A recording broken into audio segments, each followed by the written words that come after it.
get the show on the road. Just want to welcome everyone again to our webinar event. My name is Clarissa Goodlett. I'm the Communications Director at Preservation North Carolina. And we have on the screen also Maggie Gregg, who is our Regional Director at Preservation North Carolina, and our intrepid leader, Myrick Howard, our President. So they'll be with us on the webinar today. This is one of several virtual events that we're hosting and that we have scheduled out through the fall. You can go on our website at preservationnc.org for a full list of scheduled events. We have one coming up next Tuesday about the Godet Hotel in Beaufort, which is a historic Black-owned hotel out there in Beaufort. And today we're excited to present to you Edenton Cotton Mill and Mill Village, a 25-year retrospective. And our presenter is, of course, Myrick Howard. And before I turn it over to Myrick, I just want to go over a few webinar FYIs for some of you who may be newish to this platform. So if you give me 1 second, I'm just going to share a screen with you all.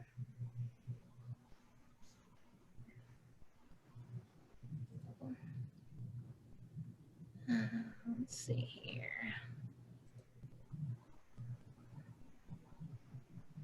Great. So I just want to let you know what you can already tell. Everyone is muted and your video is disabled except for our panelists. So we cannot see you or hear you, but we know that you all are there and we appreciate you coming out. The webinar is being recorded and it's going to be available on our digital channel, also on our website and our Facebook page. We're actually streaming live on Facebook, which is what I was setting up when we started. If you're having any problems or can't, access things, please utilize the chat function. And what I've got down here at the bottom of the screen, the black bar where it says audio settings, those are the buttons that you all should have as attendees. So you can click on those and use them. There's a chat button on the left. So if you're having any problems, if you'll please use that. And if there's another attendee that knows how to fix that, please do, respond or assist if you can. And so we'll go through the presentation and then we'll open it up for questions at the end. So what you can do is if you have a question in the moment, you can use the Q&A button and go ahead and type that in.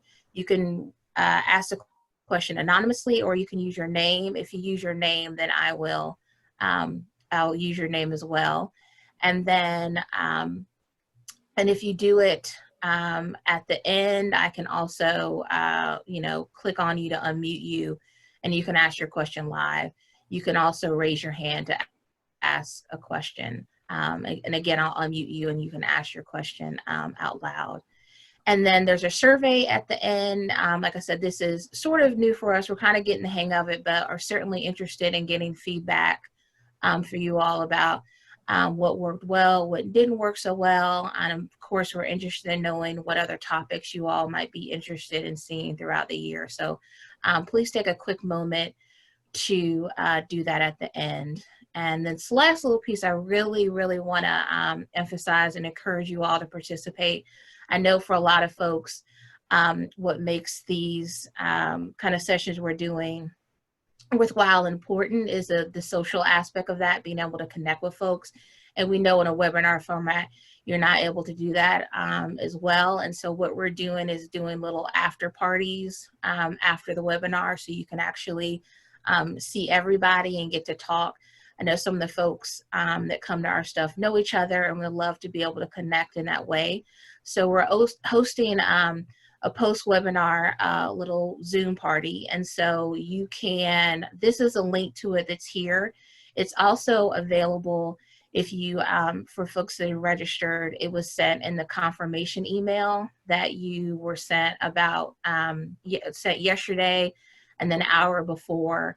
And then you'll also have it, I'll send something out again about 10 minutes before we finish, so about 4:50, you should have something hitting your inbox with that information. But that's the link. So you have to, well, I have to leave just like a regular after party. You got to leave the event location and head over there. But that's the link, and I'll also put that in the chat during the webinar. So we hope that you all will join us after we finish. And that is all I have, and I'm going to stop sharing and then let Myrick take over. Okay, and now it's my turn to figure out the technology. Take just a second, hopefully.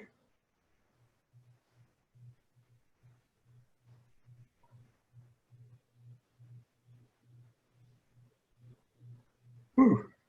Is it on go? Yeah, I see it, Myrick. Everything's cool. Okay.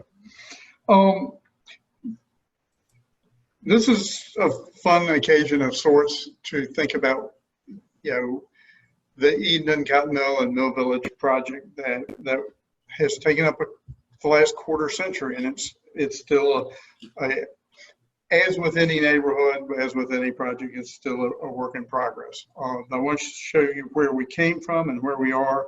I hope you enjoyed it as much as I think I'm going to enjoy it. One of the strange things about doing these kinds of webinars is I'm talking to a piece of machinery, so I have no idea what kind of feedback I'm getting from y'all. I'll look forward to getting to the after party with you and hearing what you got to say, what you think. So I always like to remind people that preservation is really the ultimate in green and sustainable. There are a lot of things that claim that, and just think how much would have gone into the landfill if we hadn't done the Edenton Mill Village project. What we normally do, this is our, what we operate a revolving fund, and we put quotes around that, where we acquire property and resell it with deed restrictions and then do more work. And it's this kind of constant buy, sell, buy, sell, buy, sell, buy, sell. And we've done this now with almost 900 properties across the state. And this is one of the most important that we've ever worked with. So on to the Edenton Mill and Mill Village. Well, remember the days when we used to have conferences?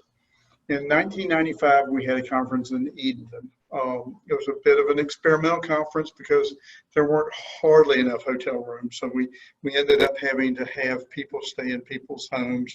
And that was a planning nightmare, but it seemed to work very nicely.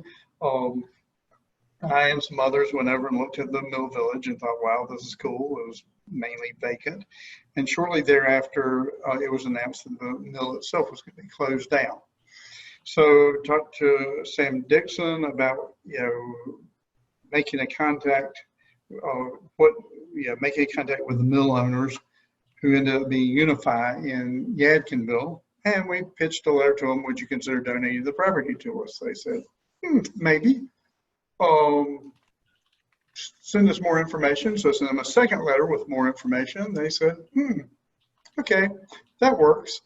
But there was a minor glitch, and that was it had to be closed by the end of the year. So in December of that year, we had a board meeting to look at this. Now, what we were dealing with was 57 existing homes, a mill that was about 100,000 square feet,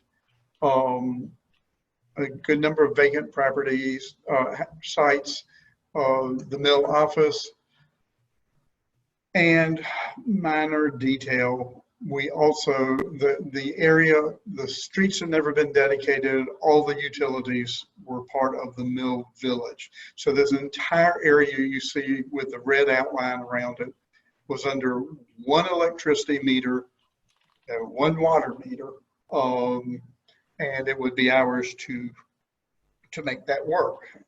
Never done anything like that. We had the board meet there on very short notice. They came down. It was an intense meeting because it was an intense offer that we were considering, and the board said yes. And it was off and running. So let me give you pictures of what we were dealing with. Okay, you'll get kind of used to this map, which was done by a architect from Slovakia who spent several months in North Carolina working kind of as a adult intern, apprentice, whatever you want to call it, in our office. And she did this great map, which has been kind of a go back to map for us. So I'm going to start you out with Phillip Street. Phillip Street was where the operatives lived, as they were called, the workers. There were identical houses. There were 20 identical houses. We were down to about 13 by the time we got the Mill Village, because some of them had been moved away. But they were the small houses that you think of as mill houses. You can see the roof getting blown off of the first one. But this gives you a sense of the condition that the Mill Village was in. Fair amount of asbestos siding that had to be dealt with, shutters of various and sundry sorts. It was mostly vacant. There were, out of 57 houses, 43, if my memory serves me right, were vacant that we were dealing with.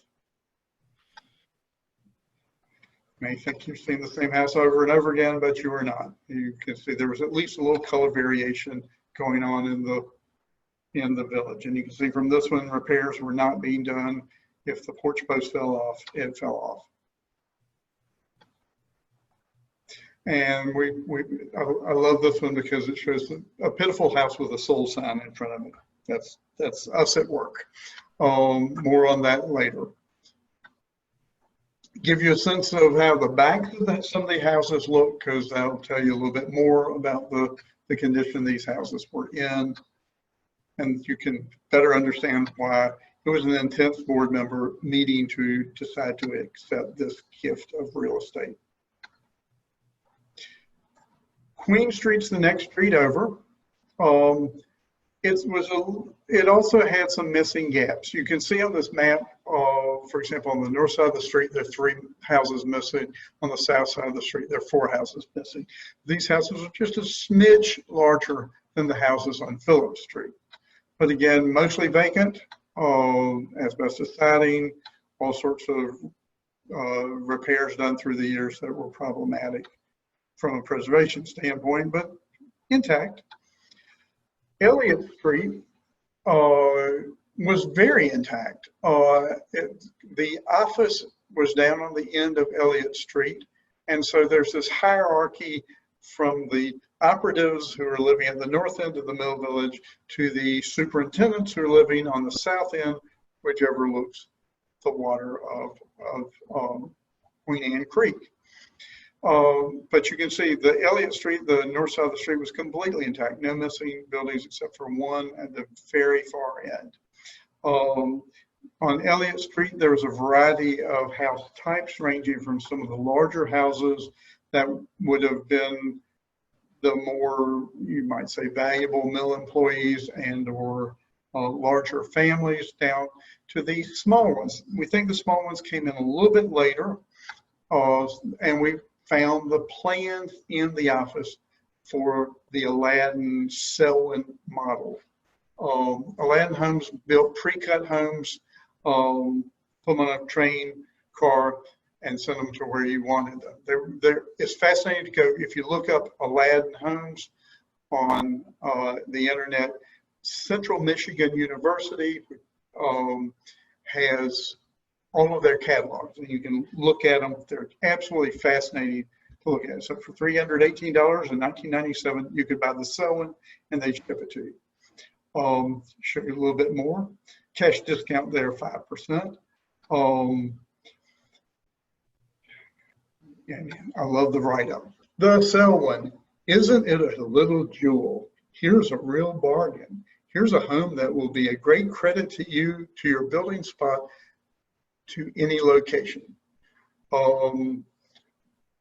And this little home of 4 rooms and attractive porch is a beauty. It is warm and strong, built of the same fine, high-grade material as the larger Aladdin houses. And Aladdin houses would go from these size all the way up to 3,000 and 4,000 square foot large, highly detailed houses. So here's the Selwyn in the drawing, and here's one of our Selwyn. There were 3 of them in the Mill Village. So that was on Elliott Street, as well as these. One of the interesting stories of the work we did was the home of Dewey and Madge Whitehurst. They had worked in the mills, basically the mill all their life. They lived in this house for their entire married life. They'd taken care of it. So we ended up selling them their house at the same price that others were paying for the very deteriorated houses. So we made a very sweet deal for them. And it was very cool because you had first-time home buyers who were in their 80s, and that was a real pleasure to be involved in. Give you a little sense again of the conditions of the houses looking at them from the rear. A lot of work to be done. McMullen Street, the red arrow, is the north-south street coming down in front of the mill. A couple of things I want to call your attention to in this map. Over on the left where the green arrows are is the railroad track. Now, there was a bridge over the creek down off the edge of this map that was taken out of use, and then ultimately the tracks were removed. So the Mill Village was literally on the wrong side of the tracks, as they would say, from Edenton's very famous historic district, which is to the left here. So you see, I mean, it literally was a physical barrier between the historic district and the Mill Village. I used to get tickled. All those names that people apply to mill villages were right there in Edenton. You know, they refer to it as Mill Hill, and you're kind of going, there's no hill at Mill Hill. It was just a stone's throw from very fine houses. Now, on the other side, the green arrow is there was a railroad spur that came in behind the mill and for bringing in coal for powering the mill. And the other thing I want to show you is this little star here is note that McMullen Street goes straight across here. We found a problem at leaving it that way, and I'll show it to you in a little bit, but just keep in mind, this is, as we found it, McMullen Street was a straight street. Note though, however, that there are no houses on that lot right there and a vacant house, or a vacant lot there. So that was critical to solving a problem we had on McMullen. There's the problem. The house was right on the street. There was no way to dedicate any sort of right of way. If you were on a ladder on this house, you were out in the middle of the street. Here it is from the other direction. It was as if they cut the street between the two houses. So what we ended up doing was moving the blue house that you see over to the vacant lot where there had been a house and doing a curve in the road, and you'll see that shortly. There's another one of our Selwyns.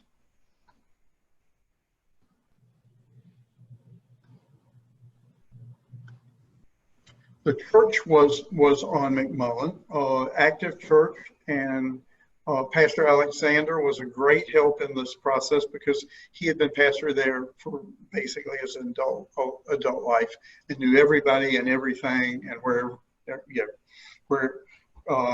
was a great help to us in the process. Again, you kind of get a sense of what this looked like otherwise. And down at the end of McMullen Street was the mill. The mill was one story, about a little over 100,000 square feet, which meant that it was nearly a quarter of a mile long. And so it had been bricked up many years ago. So we ended up taking coming to the conclusion, the mill's not going to get renovated until the houses get renovated. You got to create that market. And from our standpoint, the fact that it was a solid brick wall down at the end of the street wasn't too bad. It didn't look horrible. It sort of looked like a big wall down there, and people kind of lost sight of it. Interestingly, the water tank was taken off fairly shortly before it was donated to us. And then King Street. King Street's the one closest to the water. King Street's just down the street from the great houses of Edenton, which are also on King Street. And these were where, by and large, these superintendents lived in nice houses. Again, all owned by the mill, one power meter, one water meter. The streets are owned by the mill. The sidewalks are owned by the mill. But these were where the highest employees of the mill lived. And there's water right behind this house if you're wondering why you have this garage for a boat. So we're given this thing, and what we ended up doing was doing a study. Actually, it was Anne Marie Knighton, who was and still is the town manager, was a great help in this process. And she and I were winging it, and we laugh about that now. We had no clue about some of the stuff we were doing. We hired Dwayne Anderson, who many of you knew, a developer, to kind of come in and give us some help in trying to figure this thing out. One of the things that we did that was very interesting was where these red arrows are, we created an easement area, a no-build area behind all of the houses. One of the reasons the lots here are so deep and narrow is that the mill recruited farmers from over in Hyde County primarily to come work in the mill. And so they gave them garden spaces behind their houses. So these were areas that never did have buildings built on them. So all the way through the mill village and all these blocks, we created a no-build area. Didn't know to do that until I went to a National Trust meeting in Fort Worth, Texas, and a friend took me over to Dallas to show me a great plan community from about 1910, and it had these. I was kind of, well, that solves our garden issue, and that also meant that everybody sort of backed up to green space. And then there were the place where the ball field was, and these woods here along the creek, which were never developed, and we basically made a commitment not to develop those. Now, note what happened to the road here. We curved it to give one house room to be renovated, and we moved one house over one lot. You'll see that in a moment. Had to take down some very large trees that were dead. Hated doing that, but needed to be done. We had to do the road work to put in the new road with the curve that took place. Had to put in utilities of all sorts of different size. There's the two-story house that was sitting right on the roadbed, and there's the house that's been moved. We had to put in new water lines, sewer lines. We had to do a lot of work there. We had to put in new electrical lines. We were able to get them put underground at a price, of course. We got new phone lines put in, and by having those easemented spaces behind the houses, we were able to run the utilities through a place that already was a no-build obligation. So we had this bright idea, let's do a model house. Now, our idea of a model house is a little quirky. It's basically get the outside fixed up and get the inside passable. And in this case, we did an addition. This was what the back of it looked like. We moved a portion of the house over and reused it to create a little more space. As I say, we cleaned it up. That's not the look of most model houses, to have holes in the wall and boarded up or covered up windows, etc. But that was our model house, and we set it up to coincide with the art train, which was coming to Edenton. Basically, they packed a train in that's full of art. You walk in the front of the front car, and you walk through the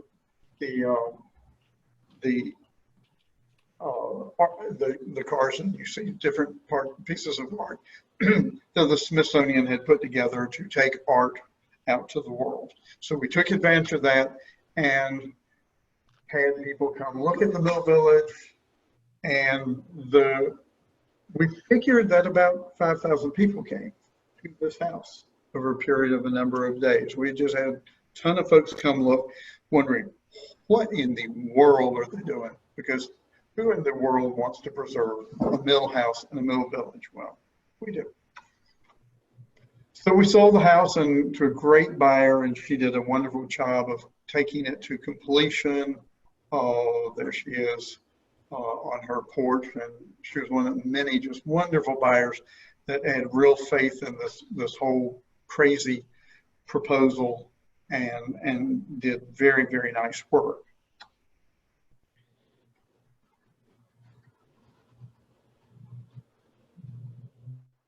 And most recently, the house has gone through another sale, kind of another facelift that was needed. And Renee and Charles Bullock just are in the newest issue of Southern Living about their North Carolina cottage. Now, this is the second time, at least, maybe even the third time that something in the Mill Village has been in Southern Living. And I remember the first time it was in Southern Living, and I'm sure there were lots of people that had their heads, exploding with the thought of mill houses in Southern Living. It just seems like an oxymoron, but it was very cool. And congratulations to the Bullocks if they are on this call. Done very nice work taking that house another step. So in '97. We had contractors all over the place. We started selling the houses in late '96. We put 3 kind of tentatively on the market to see if people put bids in, because we had no idea what the price would be like. The little houses over on Phillips Street appraised for $2,500, $2,500. We sold them for the most part between $20,000 and $30,000. That gives you a sense of how, number one, completely non-value they were. And we were selling a vision. And it was a vision that went along with smart growth. And Edenton is a very pretty town. And so we were able to sell a number of houses quite quickly. In fact, Kirk Harrison was working for us at the time, and I went to the National Trust Conference in the fall of '97 for a week, and during that week, Kirk signed 4 contracts to purchase, to sell the houses. We sold. We let the people who were living in the Mill Village stay. If they wanted to buy, we made it very, very buyable at a good price, and we even did a little financing. Some of them were elderly, and we basically said, we're fine, we will let you stay here as long as you like, and we kept the rents very, very, very, very low, approximately what the mill was renting them for. And we sold over 40 houses in 18 months, which blew us away, blew everybody away. I had, shall we say, my fair share of naysayers about this project through those first year and a half, and when it started selling, it was just amazing. Some of the houses needed to be picked up so that foundation work could be done and set back down. That's an example of that because the addition's being built. We put limits on the size of expansion of houses, so they could not, little houses couldn't become big houses. We basically set up so that at least a good sized room, do a master bedroom or a kitchen, some sort of kitchen den combo could be done behind the mill houses, and we had to approve everything. And eventually it became a local historic district, so that they also had to get approval from the town of Edenton. As I say, a number of our mill employees who had been living there were able to buy their homes for the first time after living there for decades.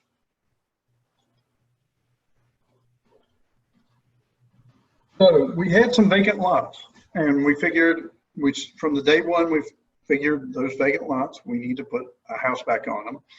So we, with all that activity, we went to Joe Lymanstall, who is at the University of North Carolina, Greensboro, and someone who's been well known to our organization, to develop plans for a new house that would fit into the mill village.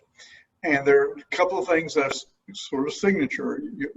You'll see the window in the gable, the sort of a postmodern window, and there's 6/1 sash rather than 6/6 sash, so that they can be slightly differentiated.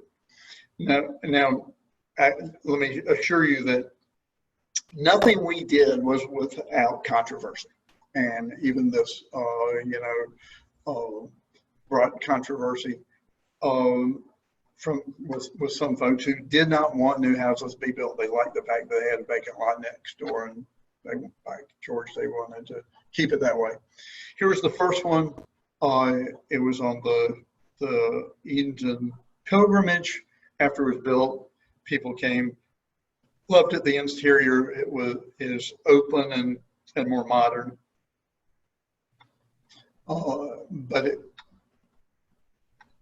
fits very nicely into the streetscape. Here's another one. Again, the telltale window in the gable instead of a vent.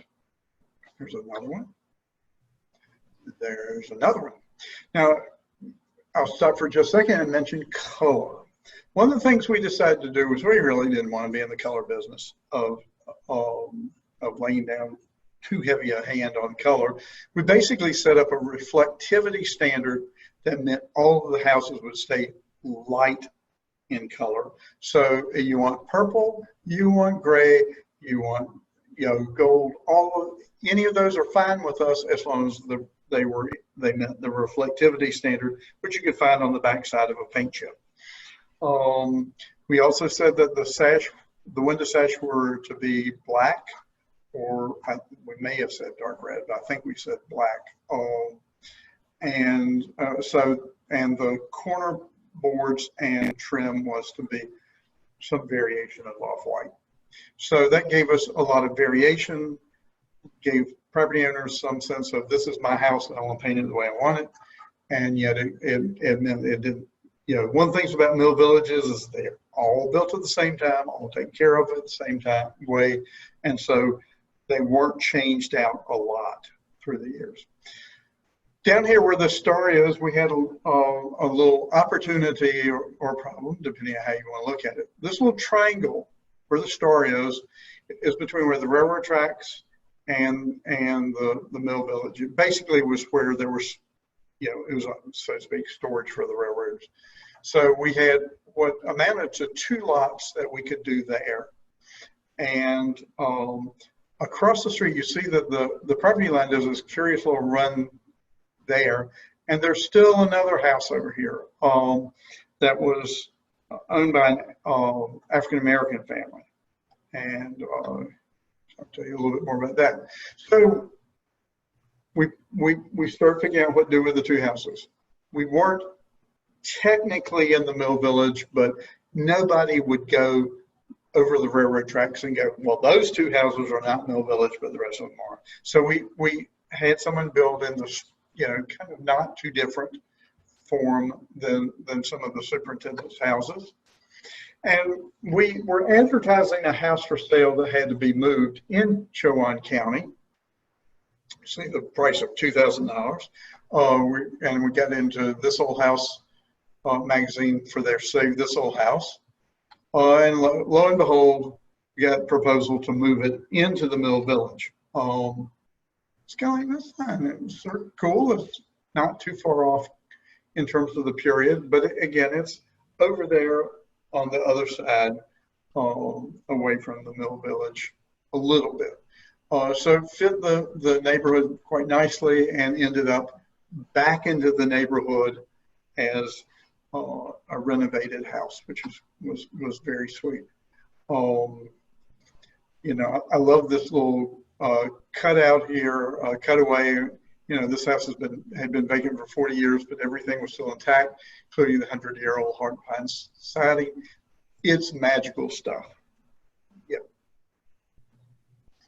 And across the street, where I mentioned there was a house owned by an African-American family, was a house we didn't know much about, but started learning about. Clearly in rough condition, also vacant. It's sitting next to the Mill Village.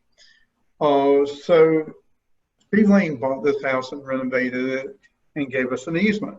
What's interesting about this house is when you start looking at various details, like if you were to a close-up of the brickwork there, you'd find that brickwork is Flemish bond. And there are other things that kind of say, something's going on here. This house was an earlier house, much earlier house, Georgian house with really fine detailing. That got overbuilt by Tyler Page, who was an enslaved carpenter until emancipation, and after emancipation he had his own carpentry business, bought this house and overbuilt it in the Victorian style of the day. So a very cool story. Interestingly, he was a slave at Pembroke Hall, just up King Street. So he's on East King Street. He was a slave at a major house on West King Street, and we have easements on both, which we're very happy about. So the mill. We knew the mill would be last. I mean, it's a big hulking mill, one story with, you know, with brick tin windows. Brick with brick tin windows. I mean, it's just brick. So we knew it would take a while, and it did. But really not all that long after we really went under contract back 2002, 2003. So not too terribly long after we had gotten into it. And bear in mind that right there at 2000, you had a modest recession going on. So it was going to take a while.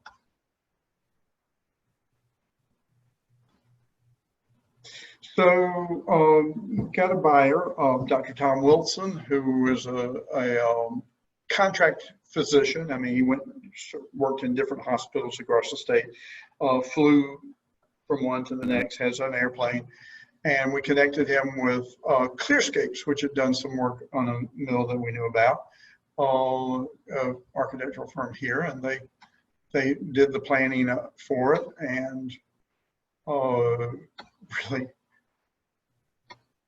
always get taken with a renovation like this. It always looks so much worse after you start work. You know, you're 30%, you spent 30% of your money and it looks worse than the day you start. But opened up the clear stories, which would have originally provided light and ventilation into the mill. Here's Steve Schuster, passed away recently, of Clearscapes, giving our board a tour. And there's the windows coming back in. You can imagine that windows were a major part of the budget for this project. And the various walls that are going back in, because from a code standpoint, you couldn't have that kind of totally open space. It would be a significant fire hazard. So it had to be broken up into smaller spaces. The backside of the mill had all sorts of appendages that had to be taken off. And there it is at its finish point, and I take particular pleasure in noting the tourist trolley out in front of the mill, taking people through the mill village. If you Google Edenton Cotton Mill or Edenton Cotton Mill Village, you'll find a gazillion photographs and stories and articles and various tourist promotion pieces about this. It was because of the mill and mill village that Edenton was named a distinctive destination by the National Trust. They had the traditional stuff, so they would have been competing with a lot of other towns that have the old courthouse, very old courthouse, and the great downtown, and the wonderful historic district of Greek Revival and Federal houses. But it also had a preserved mill and mill village, which made this truly distinctive.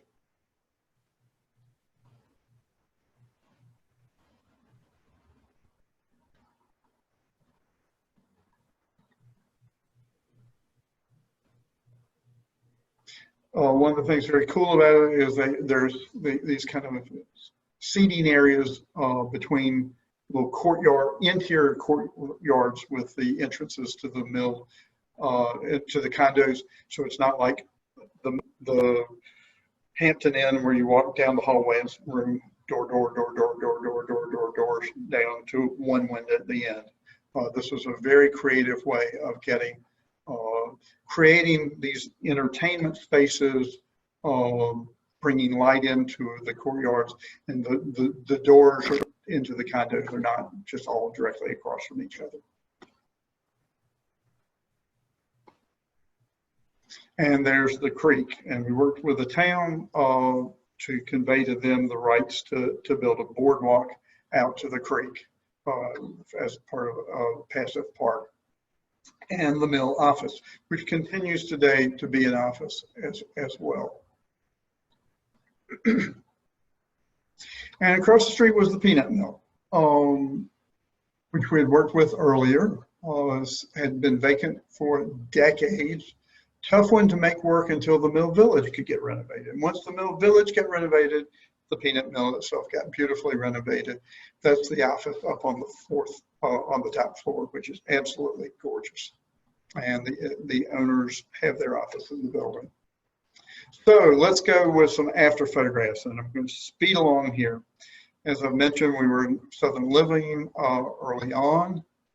We were named one of the 10 best cottage or small locations by Cottage Living magazine. It was a very, very generous donation given to us, and it's played out very nicely. I'm going to first show you some before photographs. Then I'm going to show you some photographs taken by the Capital City Camera Club and some photographs that have been taken locally by a professional photographer. More on that in a moment.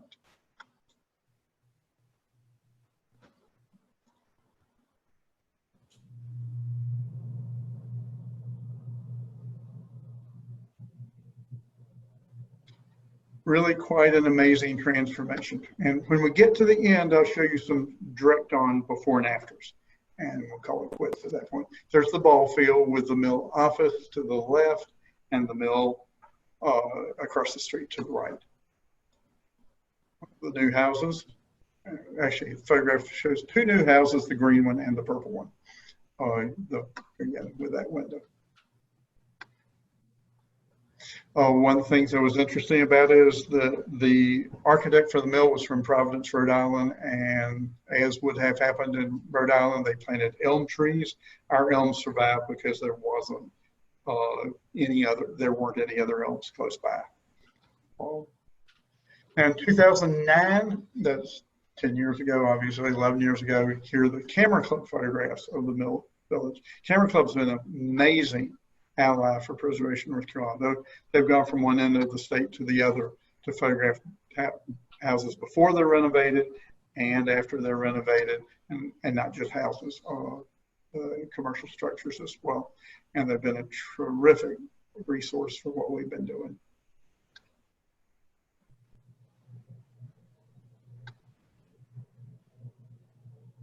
One of the things we did is we came back with the obelisk street signs rather than the pole-mounted ones that have reflectorized street names like everybody else. There's a model house. There are two of our cell ones. There was the superintendent's house.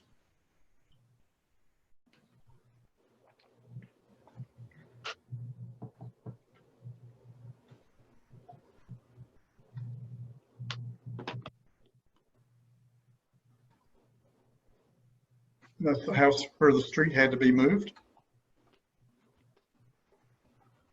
And Kipshaw very generously gave us another set of photographs to use on very short notice, and we appreciate that very much. Kip's on the call, thank you. It's always interesting to get different photographers' views of the same place because it's always a different interpretation.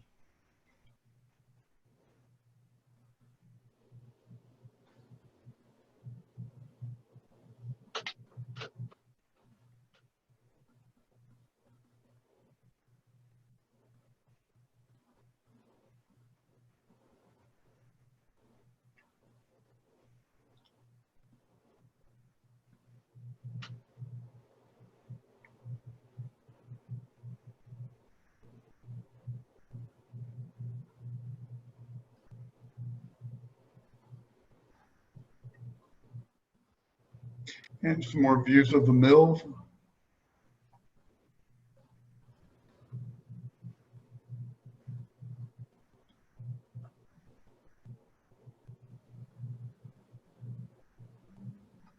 And behind the mill, where there were sheds, those have also been adapted into houses with a contemporary flair to them. But these are historic buildings that would not have, one end of each of these sheds would have been open, and those are those glassed areas. But very, very nice new addition to the mill village and mill. There's the boardwalk out that the town has done. There's the ball field, looking back into the area. We're back over to one of the Selwyns. What's a jewel?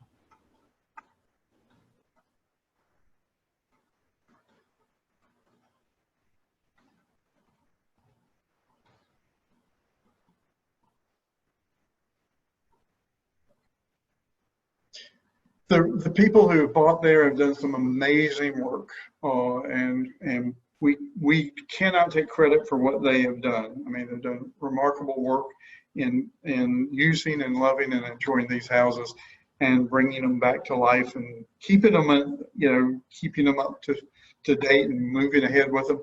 Here we go with some befores and afters. So just relish them.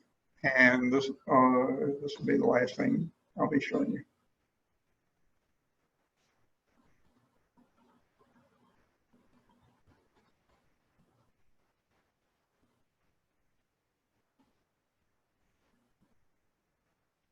Those are available for restoration sign. And the peanut mill in the background.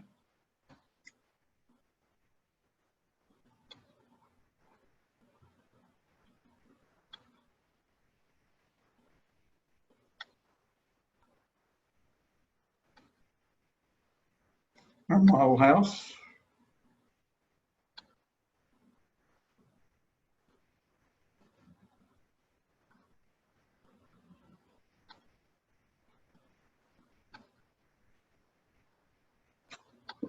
Ones.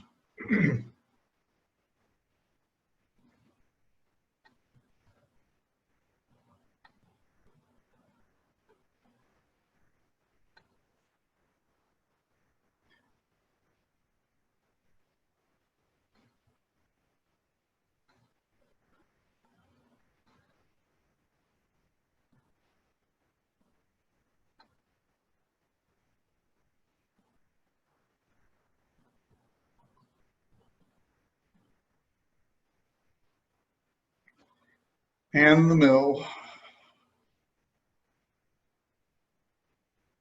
We didn't have many photographs of the mill before photographs because they were all just brick walls. And we need to do better next time when the next time comes around to have a building that's all brick walls. I want to point this out. This is out of date, and actually this next year we probably it's probably time to redo it because usually every 7 years or 8 years. But look at the value. The mill plus the mill village was on the tax books for less than $1.5 million in 1998. And as of 2006, it was $19 million. I expect the mill itself is that now. And I expect the value is closer to 40 million. At some point we need to get somebody just go through and look those up.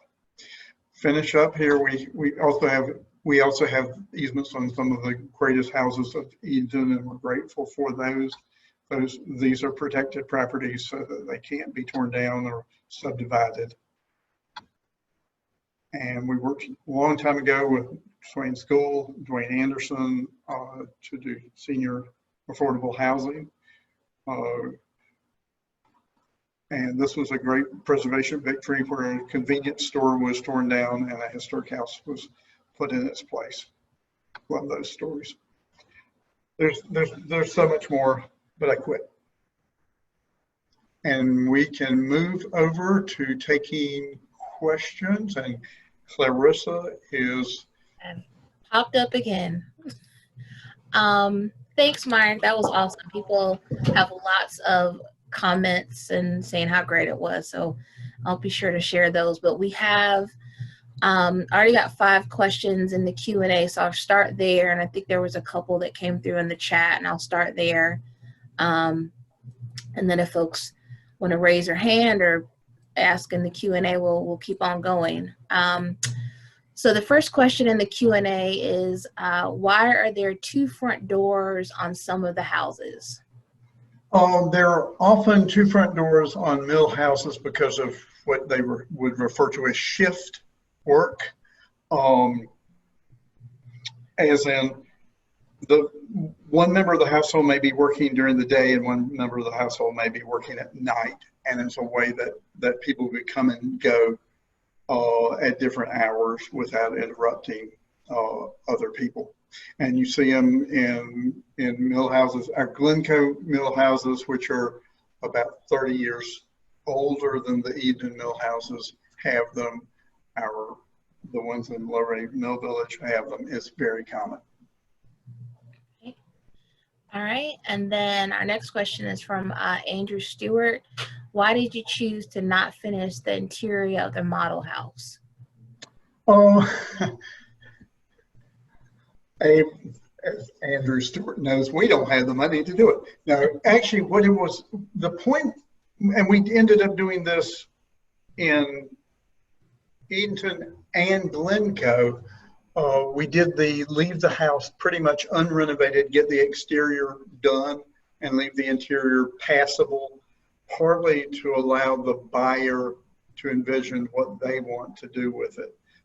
We did a full renovation with our model house in Luray. We lost our shirts on it financially, but we felt like we had to do it there because it was going to be really hard for people to envision what that house could be like. And there was a case where we were having to really push the market up, which with Edenton and Glencoe, we're starting from scratch. So it was a different approach. Okay. From Quentin McFadder, I may have missed it, but how was the Edenton Cotton Mill project financed? And then also, how many dwelling units are in the Edenton Cotton Mill building?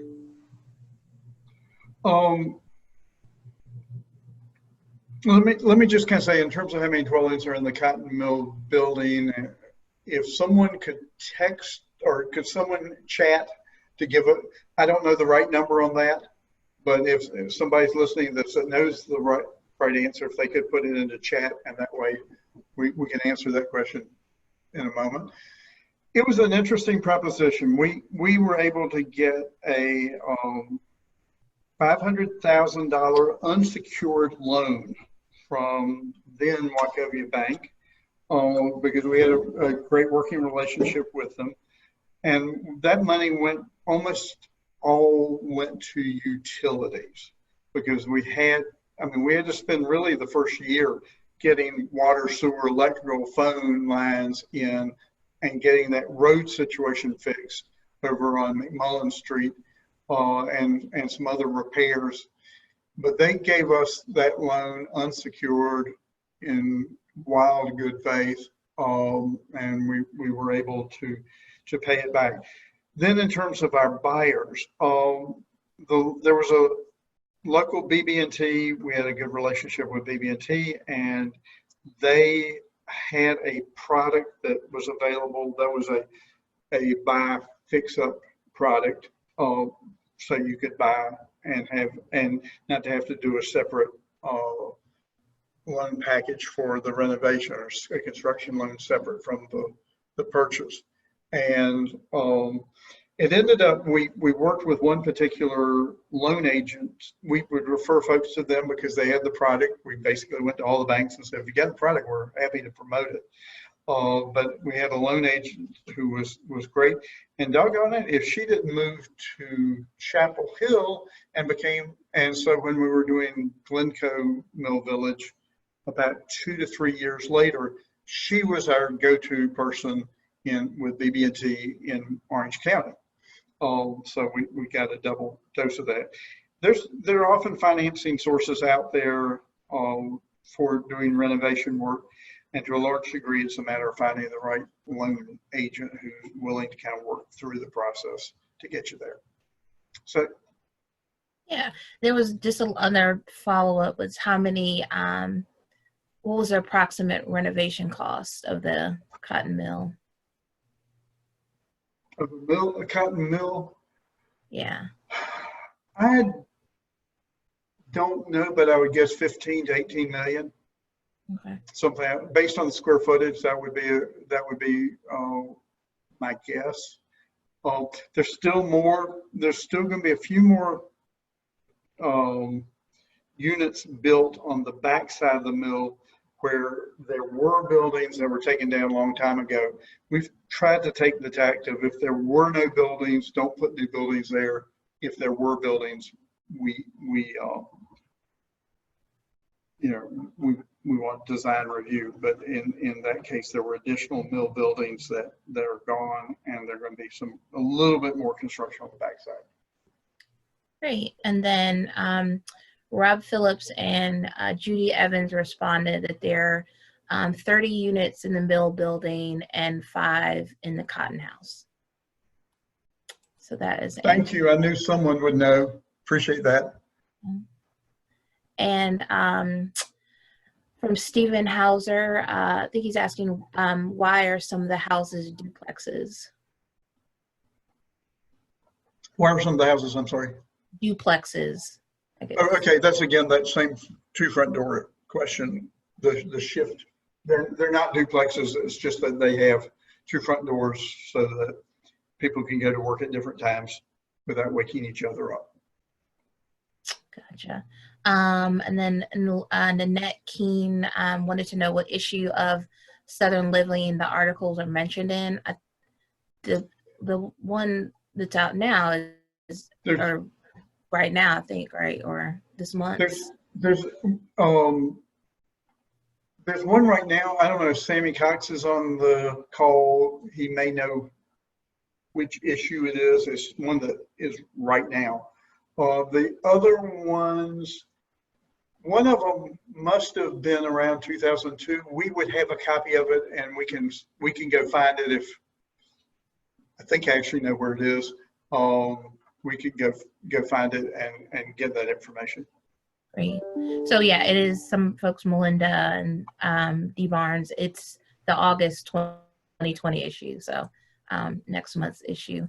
And let's see. Typically, what would be the cost to renovate a house? You mentioned you lost your shirts in one. Why? Why did we lose our shirts? Why did we lose our shirts? The cost of renovation goes very much according to what's the condition of the house and what are you trying to do with it and what are your the the old, what kind of countertops do you want? What kind of cabinets you want? Those sorts of issues. In Gastonia, the house we bought and renovated was the worst one in the, in a quarter-mile radius in terms of structure. It had just really, someone had the bright idea of doing cathedral ceilings, so they just went in and cut all the ceiling joist out, so the house was coming in on itself. And we typically try to deal with, often deal with the worst one to try to, if you can fix the worst one, you can do it. And what the problem is we were doing the first one and we knew it would not appraise. And that's part of why we did these houses, these model houses, is if you can sell the first one, then you can get the appraisals up to where you need them to be. And we knew in Gastonia that we would not be able to get it to appraise for the amount of money we put in it. But we had some charitable dollars in it, people giving us money to help fill that gap. So we knew we were going to lose our shirt. We lost our shirt, and it was a huge success. We're happy about it, and we found a great buyer. And it was interesting. The appraised value in Gastonia went from, I think it was like 116 on the second appraisal. The first appraisal was considerably less, and it went up to nearly 200,000 within a short period of time. And 200,000 for a good house, in the Charlotte market is still well into the range of affordable. So in terms of renovation costs, it depends completely on the condition of the house. And in the house in Gastonia, we actually did granite countertops and stainless steel appliances. Again, we wanted to change people's image of what these houses could be. And so we spent money knowing we would not get it back.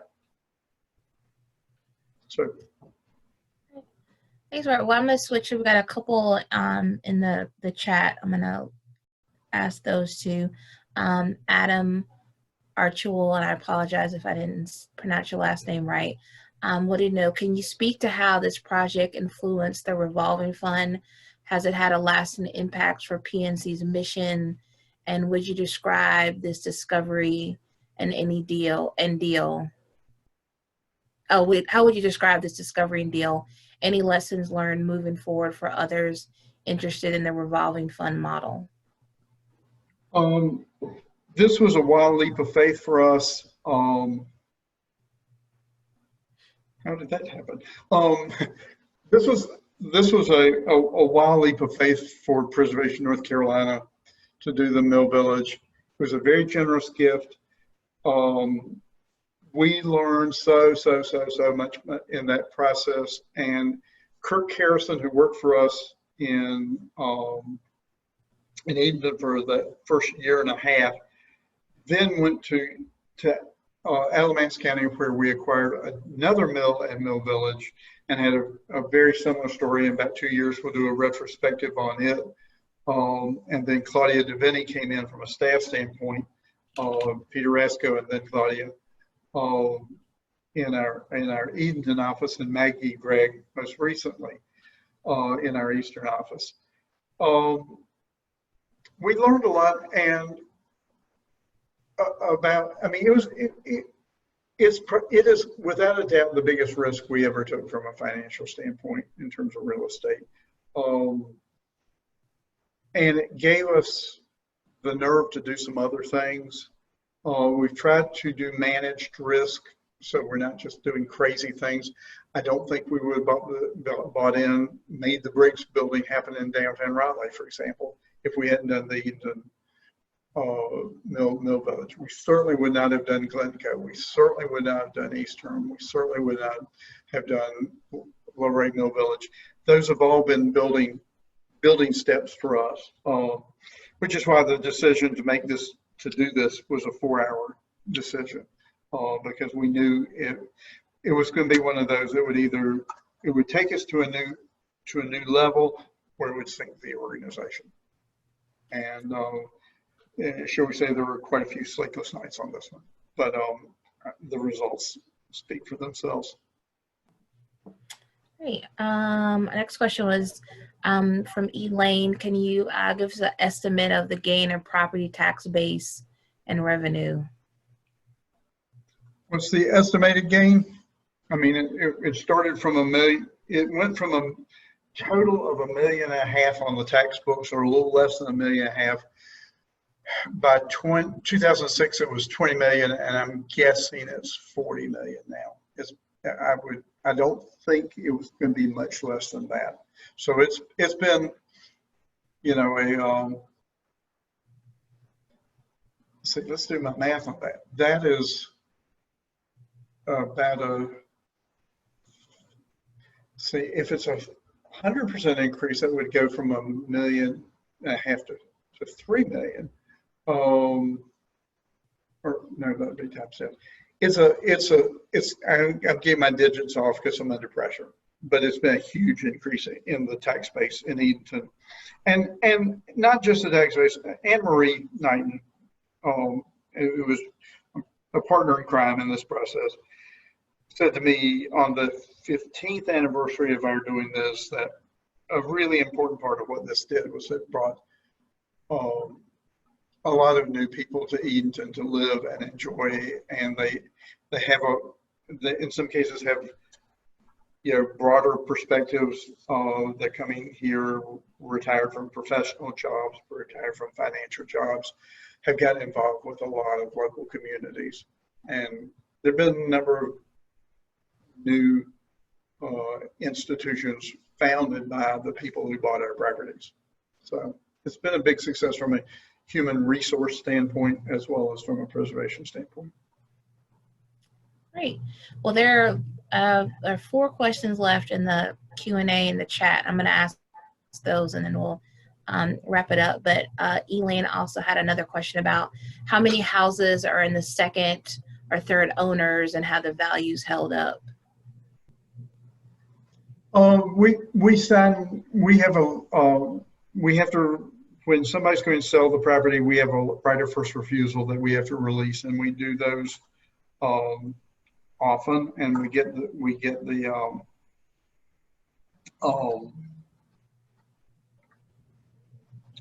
the offers submitted with those, so because there's a right of first refusal, and it seems to be a very stable market, stable and going up. It's not going to go up, but so much more because, again, there's a limit on how large the houses can be built, expanded to. So it's not like, it's not going to turn into tear down mode because we have covenants on it. So that you can't do but so much speculation. But it has been it's a solid. The small houses, I think, are selling in the 250-ish range.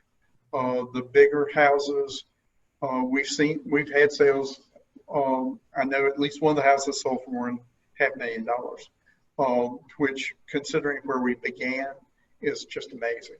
Again, let's put that in perspective. The houses that appraised at $2,500 when we were given them, and that's a donation appraisal, so probably on the high side, are now at $250,000. That's pretty doggone good. And more than that, it from all appearances is a very sweet community. Yeah, so we had a comment from Lee. He said the values have held up. If you look on Realtor, 2 of the houses in the photos have contingent offers with listing prices of $249,000 and $259,000. So the answer is yes. I'll get down these last 3 questions. From Stephen Hauser. I toured Cass, West Virginia back in 1994, which is another restored mill village. If you're familiar with that village, did you study that project when approaching and progressing through this project?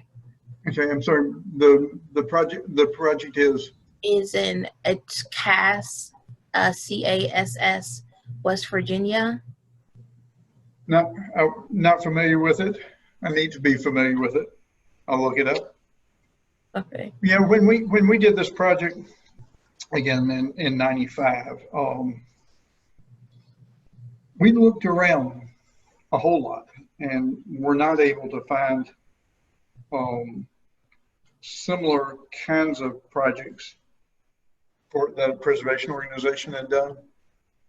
But I look forward to looking it up. Thank you. Thank you. And last two questions. So from Elaine again, are the demographic profiles of the initial house buyers, do they share any commonalities? Well, I used to joke about our buyers when we first got going with them. It was kind of interesting. The first set of buyers, almost no one from the Edenton bought into the Mill Village at that beginning. And one of the things for folks who don't know, and I should have stressed this earlier, is almost all the houses are under a deed restriction saying no, that they're to be owner occupied and they're not to be rented for more than 90 days out of the year. We knew there was going to be a little bit of second house market for that. And I used to joke that we had one of everything in the early days of the Mill Village. I mean, we had black, white, we had straight gay, we had,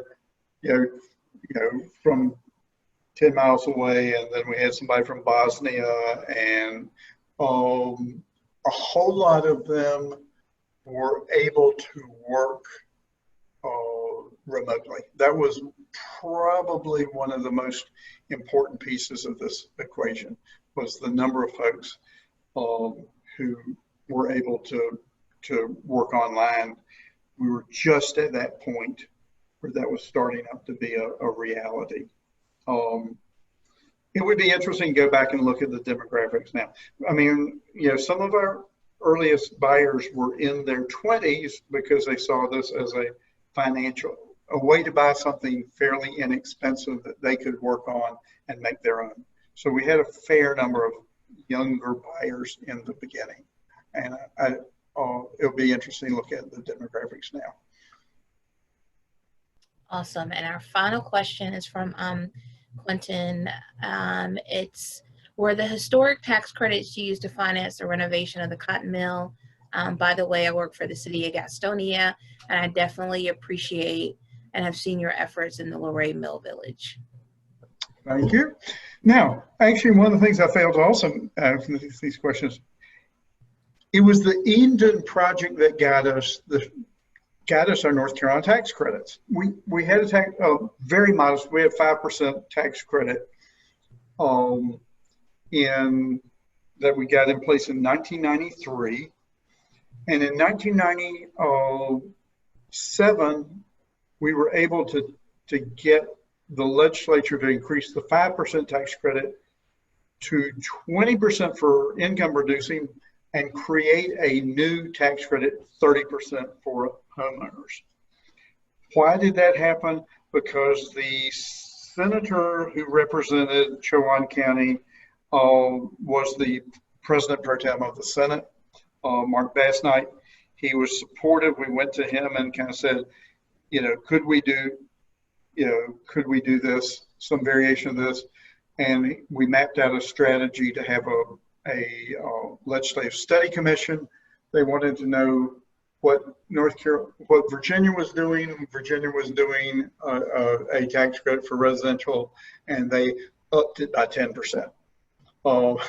So we would not have had our residential tax credits but for the Eden project, and it definitely helped us in terms of the marketing, the use of the tax credits. And I think a lot of the original folks used it.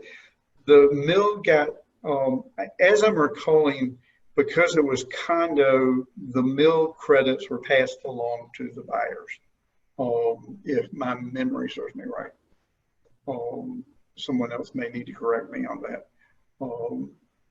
But because it was condos, it would not have been considered income producing, so it couldn't have used the federal credit, it could only use the state credit. Great. Well, that's the last question. So I hope you all see the link for the after party there. We can continue our conversation. I've also just put it in the chat, so you can just copy and paste that link from the chat there and put it in your browser. And thank you all again for everybody who's here now, and hope to see some of you all in a few minutes. Yeah, hope to see you. Hey, please join us. We'll see you shortly. All right. Okay. Bye. Bye. And Clarissa, can you record the chat stuff? Yeah, it'll record automatically. Yep. So you'll have it. It'll Okay. just be in a separate file. Cool. Well, thank you. Thanks, y'all. Shortly. I'll be interested in hearing how getting feedback on it. Okay, out of here. Bye.